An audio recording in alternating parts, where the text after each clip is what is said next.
Assalamualaikum warahmatullahi wabarakatuh. Untuk kalian yang mau nonton video ini, sebelum dilanjutkan, sekali lagi Mas Tulus tegaskan, Mas Tulus tidak pernah memaksa jenengan untuk mempercayai apa Mas Tulus sampaikan, dan tidak pernah memaksa untuk menerapkan kemudian mempercayai segala sesuatu yang ada di video ini. Oke?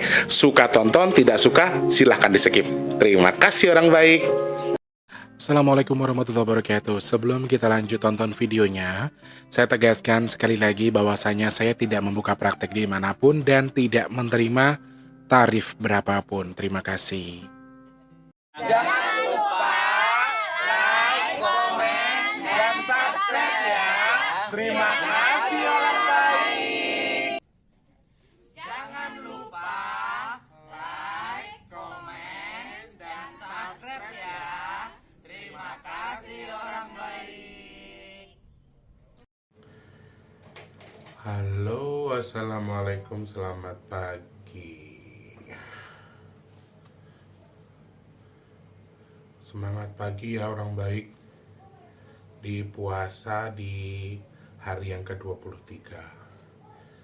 Biasanya Mas Teh itu habis duha gitu tidur sebentar, nanti setengah 12 bangun, terus prepare syuting, lanjut masak. Ini hari ini Mas Teh nggak iso turu, Mas Teh nggak bisa tidur guys. Malah di apa, kemarin ceritanya temenku beli cabai itu belinya sekilo. Cabai lagi mahal ya guys, 80.000 sekilo. Aku dikasih setengah, maksudnya dibeli 2 bungkus gitu.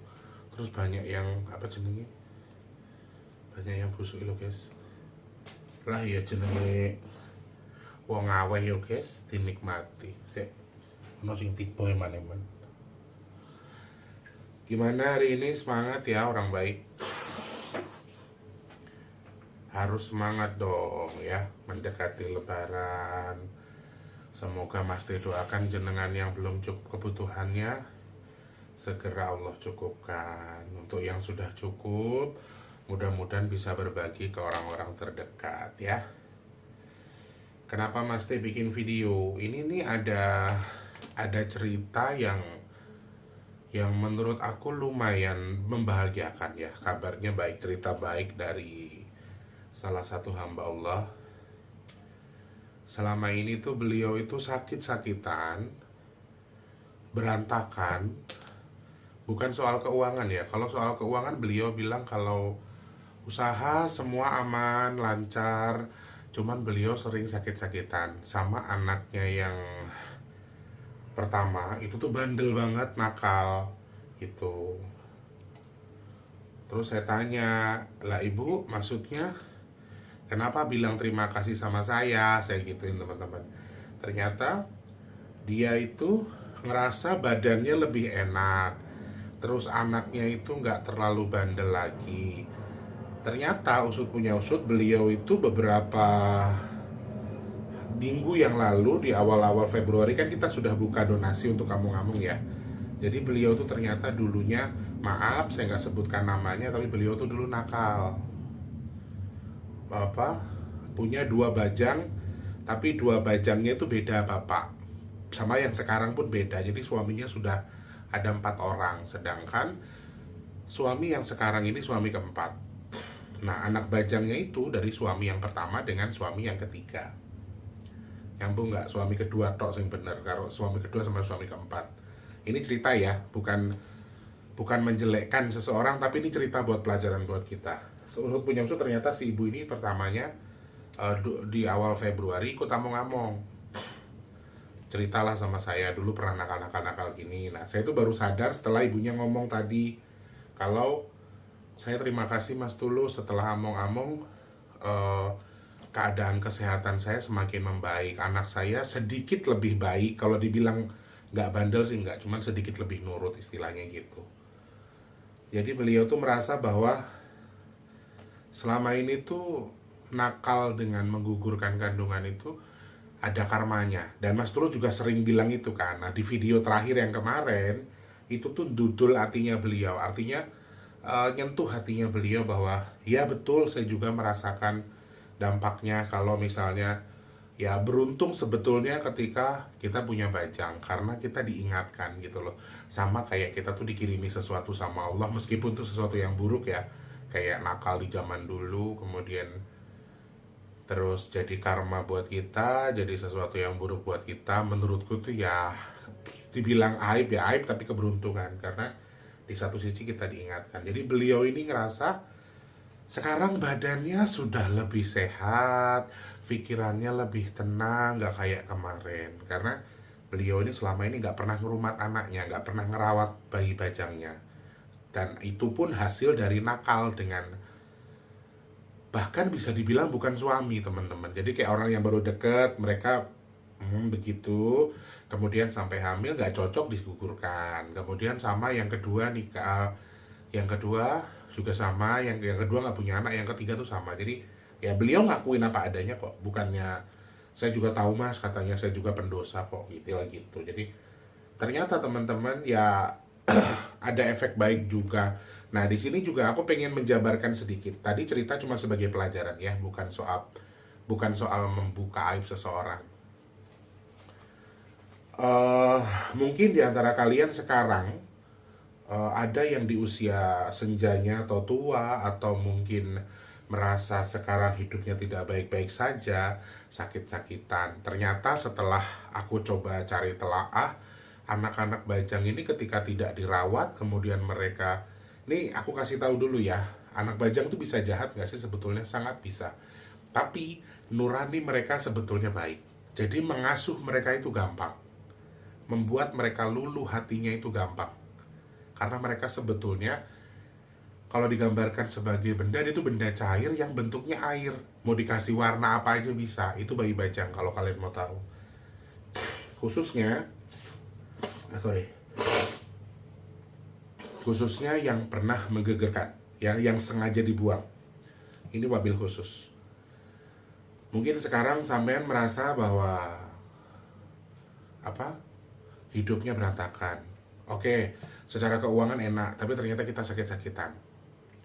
Terus anakmu itu ada yang susah jodoh, ada yang susah kehidupannya, atau keuanganmu mudah tapi ternyata ada susah-susah yang lain. Itu perlu dicari tahu. Kenapa? Karena tidak selalu kesusahan kita itu dari santet atau guna-guna atau kiriman orang. Bisa jadi karena luapan emosi dari si bajang tadi. Nah, mungkin ada pertanyaan, Mas Tulus gimana kok bajang bisa jadi jahat kalau memang aslinya nuraninya baik? Nah begini, khususnya yang digegerkan ya, khususnya yang dibuang. Yang keguguran pun kalau tidak dirawat juga bisa jadi karma buruk. Artinya mereka itu ditugaskan menjadi karma mungkin ya bagi Tuhan buat kita. Jadi makanya tadi saya bilang ketika diingatkan kemudian kalian sadar ya jadi sebuah keberuntungan gitu loh. Kalau tidak ya mohon maaf kembali ke kalian. Jadi mereka ketika sudah dendam, ketika mereka sudah marah karena dibuang, marah karena tidak di rumah alias diurus, mereka tuh bertemu dengan energi-energi lain di luar sana. Ada iblis, ada jin ifrit, segala macam. Nah, energi itulah yang akhirnya mengasuh mereka. Ya, dasarnya setan itu apa? Kayak ngerti sifatnya. Setan itu sifatnya sombong, sok-sokan, emosian, ya tergesa-gesa kuwi sifat setan. Tadi ini ono sing gaweane ngono kuwi berarti setan, termasuk aku, wong aku tukang emosi. Nah, jadi ketika mereka melihat ini ada celah nih, oh anak ini bisa ini untuk saya proyeksikan sebagai wadah saya. Jadi dibilang bajang yang kesurupan ya bisa jadi. Jadi si bajang yang tadinya memang polos, saya bilang bajang tuh polos teman-teman. Makanya di luar sana tuh banyak loh orang-orang seperti saya yang rawat bajang tanpa sepengetahuan orang tuanya kalau kalian mau tahu. Jadi banyak orang di luar sana yang rawat bajang yang nggak diketahui orang tuanya. Walaupun orang tuanya nggak peduli, walaupun dulu dendam, digegerkan, dan seterusnya. Jadi itu sebetulnya gampang banget bajang itu kesurupan. Ini saya bilang kesurupan biar lebih mudah ya. Tertempeli energi hitam. Nah kalian pikir kayak arwah penasaran itu apa yang membuat mereka lebih benci, lebih dendam? Ya karena ada bayangan hitam tadi, ada iblis tadi. Itulah yang menyebabkan mereka menjadi lebih jahat atau lebih galak. Sama halnya dengan anak-anak bajang ini, ditanamkan satu memang sudah gedek, sudah sebel, sudah benci, memang pada awalnya sudah membenci, kemudian berikutnya ditambah lagi dengan energi hitam tadi, wes jadi perkara. Jadi mereka bisa, Mas Tulus, membuat usaha kita sulit, bisa membuat orang tuanya sakit, bisa membuat saudara sedarahnya susah, bisa, karena bayangan hitam tadi. Ya, sesimpel itu bahasanya. Sesimpel itu. Mereka bisa jadi apa saja. Dirawat karo kiai ya sudah di kiai, dirawat karo dukun ya sudah di dukun, belum lagi yang ketemu dengan dukun. Nah, itu lebih parah lagi. Saya nggak bilang oknum dukun siapa ya, tapi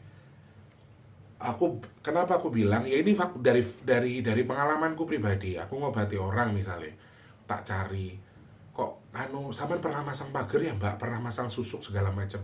Sebagian besar kalau mungkin ya percaya nggak percaya terserah kalian ya, tapi dari hasil yang aku cari, setelah aku cari akarnya selalu lari ke khodam itu. Nah, khodamnya ini ternyata kalau kalian mau tahu, sebagian besar anak-anak bajang yang diasuh sama si dukun. Nah, beda dengan orang yang aku sebutkan mengasuh tadi. Mereka mengasuh bayi bajang untuk digunakan sebagai media mencari rezeki, buat diisiin ke orang, buat ngirim, buat guna-guna. Jadi yang nyuruh, jadi istilahnya nanti si dukun itu kayak punya khodam, padahal khodamnya tadi ya bayi bajang yang dirumatin itu tadi. Dikasih makan darah lah, ayam cemani segala macam, menyan. Sebetulnya ya nggak ngarah sih, cuman ya mantranya itu loh, apa tanaman dari kecilnya itu yang bikin mereka kayak gitu. Jadi bayi bajang itu bisa jadi kendala terkait dengan perjodohan, keuangan, bahkan sakit-sakitan, usahanya belangsak, semuanya belangsak. Nah, ini aku bukan mengajari ya, tapi ya ini video nggak seberapa, mungkin nggak penting, tapi mudah-mudahan jadi bahan pembelajaran. Mungkin jenengan sekarang lagi kurang sehat atau ngerasa tuh sakit-sakitan terus nih. Aku perasaan gak jahat sama orang, kenapa aku dikasih sakit? Usahaku kenapa susah? Anakku kenapa nakal semua? Ini yang perlu kalian tahu ya, paling dominan tuh anaknya nakal semua. Yang paling dominan mereka tidak. Kalau kalian bilang, misalnya dikategorikan, bayi bajang itu akan nyerang kemana sih, lebih nyerang kemana? Yang utama yang akan mereka lakukan, saudaranya akan dibuat bandel. Mereka nggak terima saudaranya dikasih sehat, saudaranya disayang sama jenengan, mereka nggak terima. Mereka benci itu. Jadi saudaranya dibikin nakal, dibikin bandel. Makanya ini mayoritas ya, tidak semua, tapi mayoritas, sebagian besar. Orang yang pernah nakal di masa mudanya, anak bajangnya dibuang terus, setelah punya anak, anaknya nakal, anaknya bandel. Orang bandel lo ngetek bondo, sakit-sakitan, nakal, terus ngelawan sama orang tua, malah jodohnya susah, malah jadi dalang, menjadi penyakit bagi orang tuanya. Jadi penyakit, kemudian bisa dipenjara lah, pokoknya bisa kriminal segala macam. Itu tujuan utama mereka. Jadi yang paling utama yang bisa diserang sama anak bajang ini adalah satu, keluarga terdekat, khususnya saudara, yang istilahnya mereka itu susunannya atau tahapannya sama dengan dia. Aku karo kowe podo, tapi kok kowe disenengi aku enggak, istilahnya gitu. Jadi ada dendam, ada iri, dengki, kan setan itu. Nah, itu setan yang bayangin mereka kesurupan lah sama energi-energi lain. Ya wes dadi ngono kuwi. Itu. Jadi kalau sekarang mungkin jenengan ngerasa di usiaku yang sekarang aku sudah dekat dengan Allah, ibadahku sudah bagus, amalku sudah bagus, terus aku nggak pernah jahat sama orang, aku sering amal kemana-mana, tapi kenapa ya kok anakku yang bontot begini, kenapa ya usahaku begini, kenapa ya badanku sakit-sakitan nggak jelas, dibawa ke dokter tapi sakitnya kayaknya nggak parah tapi semakin parah, bawaannya lesu, kita bawaannya stres segala macam. Coba jenengan ingat-ingat, pernah keguguran atau menggegerkan nggak di masa lalu? Cari tahu. Karena ya sekali lagi, karma adalah hak Allah. Allah yang menentukan siapa yang akan dapat. Tapi yang harus kita tahu, karma itu nggak pernah salah pilih, guys. Karma itu selalu tepat. Dia tuh ngincar orang yang tepat, yang sudah disesuaikan.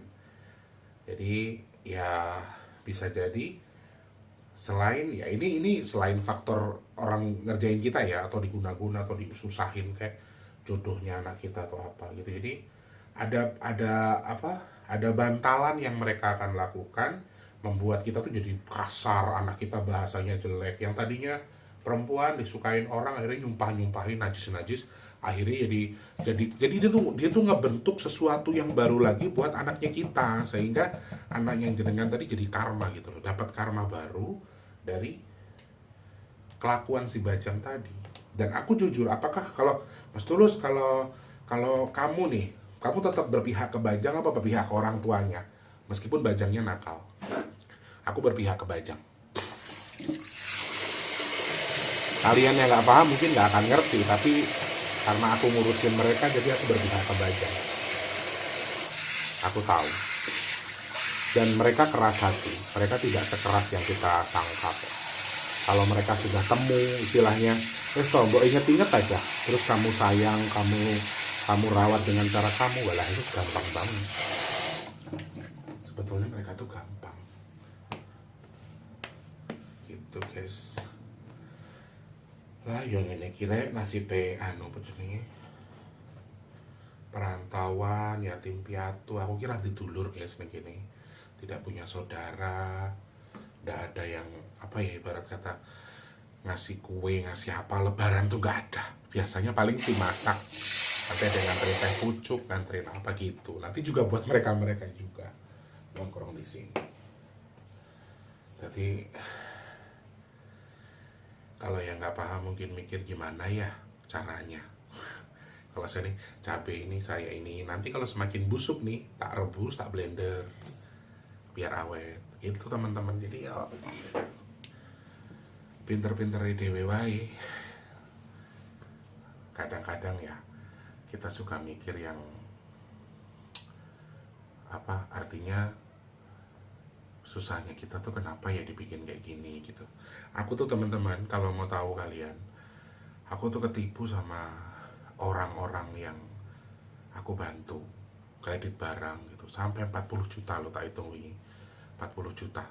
Jadi sirahku kerembut. Aku tuh bayarin utang orang. Beberapa malah kenal dari YouTube. Itu yang menyakitkan. Aku percayai, tapi nggak ada omongan itu loh.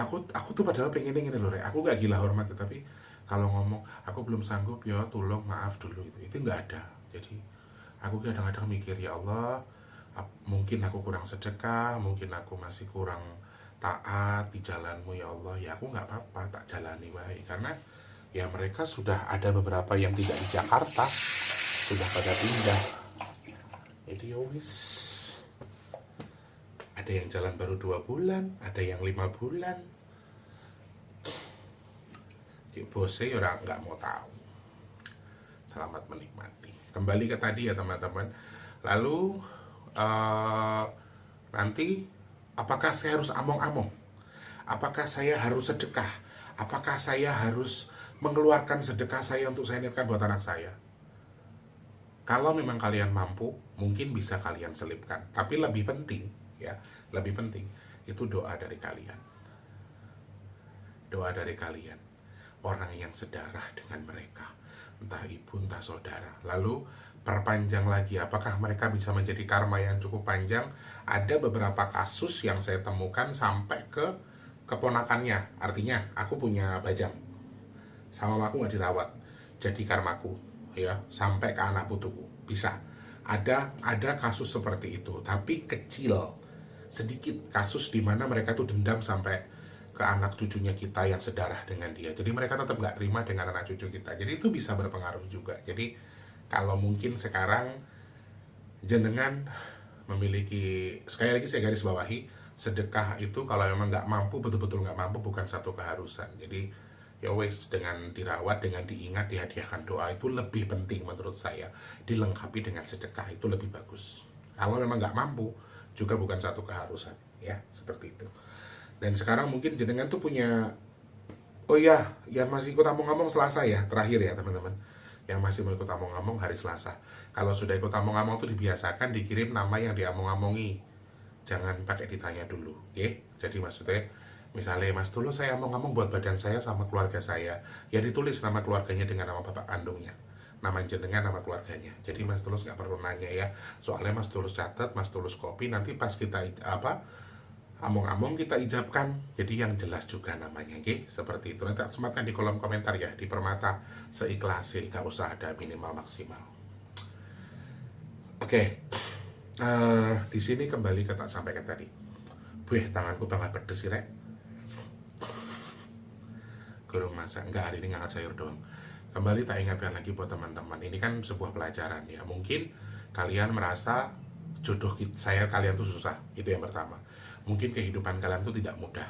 Mungkin orang tua kalian tuh sudah tua kok sakit-sakitan, tapi sakitnya ini nggak genah gitu loh.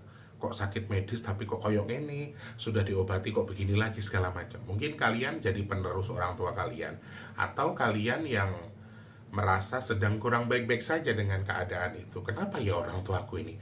Apakah dapat kiriman, dapat apa? Ada beberapa dukun yang memang justru menguangkan itu, sehingga meskipun ini karena karma bajang, tetap dibilang ada gangguan, ada yang nyantet segala macam. Itu dukun. Karena mereka kalau bilang ini nggak akan minta bantuan kan, kemudian nggak jadi duit itu. Kalau saya pribadi, saya selalu sampaikan, saya minta maaf dulu ya Mbak, di sini sakit yang jenengan memang ada karma, ada ini. Saya sampaikan semuanya. Kalau saya, karena saya nggak nyari uang di situ. Kalau dukun kan kadang-kadang, oh enggak ini disantet, biar ngeluarin duit buat mahar segala macam. Itu artinya. Jadi mungkin sekarang jenengan atau mungkin orang tuanya nggak aware, adiknya atau kakaknya atau kalian tuh sebagai saudaranya aware, coba ditanya, kok aku susah usahaku, kok aku susah jodohku, khususnya kita ya, khususnya penerus ya, yang sedarah dengan dia. Coba cari tahu dengan tanya sama orang tuanya kalau masih hidup, atau tanya dengan bude pak D-nya kalau masih ada. Apa dulu mama pernah gugurin ya bude, nggak diurusin atau apa, itu juga bisa jadi sesuatu. Teman-teman perlu tahu ya, ngurus bajang ini gampang ya bocah, cuman memang kesabaran kita sih. Gampang ngurusnya, tapi paling nguras tenaga ngurus bajang itu. Tapi aku beberapa kali ini, demi Allah demi Rasulullah, aku nggak percaya, aku nggak goro, aku nggak bercanda, ini jatuh di kolong sebelah sana, di kolong cucian piring kan ke dalam. Sedangkan awake Mas Tulus gedene kayak drum, ngambilnya nggak bisa kan, susah ngambil ke sana. Alah ya wis, nanti nunggu Wardi aja pulang tak suruh ngambil, tak gituin. Wallahu alam. Ini pas aku mandi, setelah itu mandi, kejadiannya kemarin mandi, percaya nggak percaya, ini kayak ada yang lempar dari situ tiba-tiba keluar di sini, di jalan di depan cucian piring. Wallahu alam, demi Allah aku bingung. Terus tak tanya, tersangkanya siapa? Dolanan gelas, kailek. Jadi mereka tuh saling tuduh gitu. Jadi secara nggak langsung mereka tuh sebetulnya simpelnya ada manfaat buat kita kok. Mereka juga bakal berkahi kita. Apalagi bagian dari mereka juga bilang bahwa saya ketika diizinkan sempurna sama Tuhan, kemudian saya akan menjadi penolong bagi orang tua saya. Saya akan tunjukkan jalan buat orang tua saya untuk menuju surga. Itu beberapa mengatakan itu. Jadi mereka bilang kalau memang dirawat dengan baik, mereka tuh punya naluri yang sangat bagus. Sampai tadi mau mendoakan keluarganya, kemudian sampai membawa orang tuanya sampai surga. Yang sedarah dengan dia tuh akan ditarik sama dia, istilahnya gitu, kalau dirawat dengan baik. Jadi cari tahu ketika jenengan merasa kok hidupku sial tanpa sebab, aku kok sakit-sakitan, orang tuaku kok sakit-sakitan tanpa jelas, sedangkan uang banyak tapi kenapa orang tuaku begini. Coba ditanya, apakah dulu pernah macam-macam dengan anak, apa pernah guguran tapi nggak diurus. Itu hati-hati betul, panjang. Yang boleh ngerawat kita Mas Tulus, apakah saya saudaranya apa orang tua saya aja? Boleh, saudara sekandungnya, orang tuanya juga boleh. Orang tua aku udah wafat Mas Tulus, aku yang ngurus, boleh banget, berkah banget itu. Jadi sangat saya perbolehkan. Jadi silahkan cari tahu.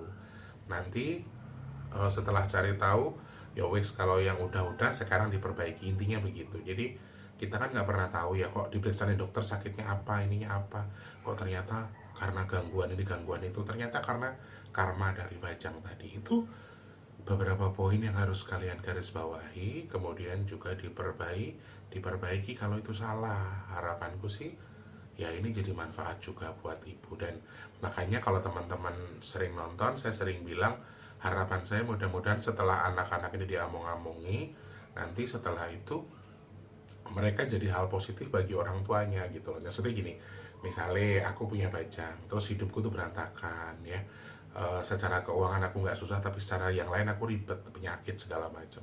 Aku harap kayak aku yang udah ngurusin bajang nggak diurusi kemarin, setelah dirawat, aku harap mudah-mudahan bajang tadi jadi karmanya tuh jadi baik gitu loh, karena jenengan jadi baik dan karma dari bajang tadi berkurang, kemudian menjadi sesuatu yang baik buat kalian. Yang nggak baik tadi mau rumah tangganya, mau keluarganya, ini bisa lebih baik lagi. Kadang-kadang saya sering, kadang-kadang teman-teman mungkin nggak paham, tapi saya sering banget bilang itu.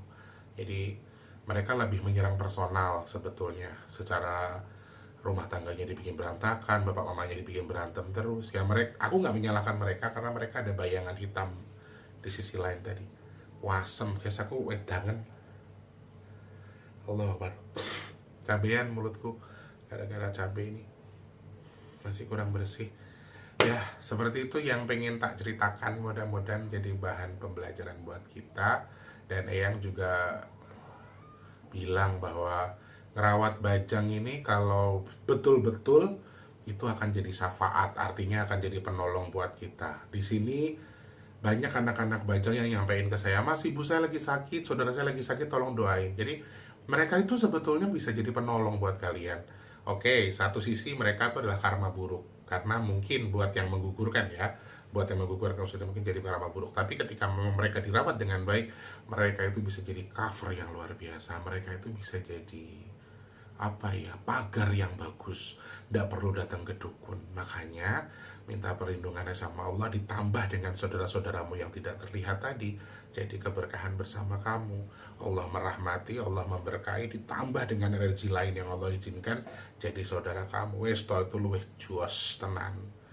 Yo, jadi akeh wong sing sukses sih mergo ngurusi bajang ya pirang-pirang. Makanya kayak sekarang aku ya mungkin dikasih kesulitan dengan keadaanku, tapi kan aku nggak tahu ke depannya Allah akan ngasih apa ke aku. Ya toh, jadi ya wes dinikmati, dijalani. Mas lagi mau jual-jual HP untuk nombokin dulu, tapi belum laku guys. Wis pokoknya dongake wae yo. Sapa reti ngono kok konglomerat sing tiba-tiba, "Mas Tulus tak transfer 50 juta nggo ngurusi urusan yang jenengan." Guluh. Ya nggak mungkin, tapi kan kalau Allah sudah berkehendak kan nggak tahu ya. Gitu. Jadi ya wes prasangkanya yang baik, tetap semangat. Selamat menjalankan ibadah puasa. Semoga manfaat ya video kali ini. Terima kasih. Assalamualaikum. Tanganku wedangan loh guys. Terima kasih sudah menonton. Untuk mendukung channel ini biar makin keren, jangan lupa subscribe, like, komen, dan share ke media sosial yang kalian punya. Terima kasih orang baik.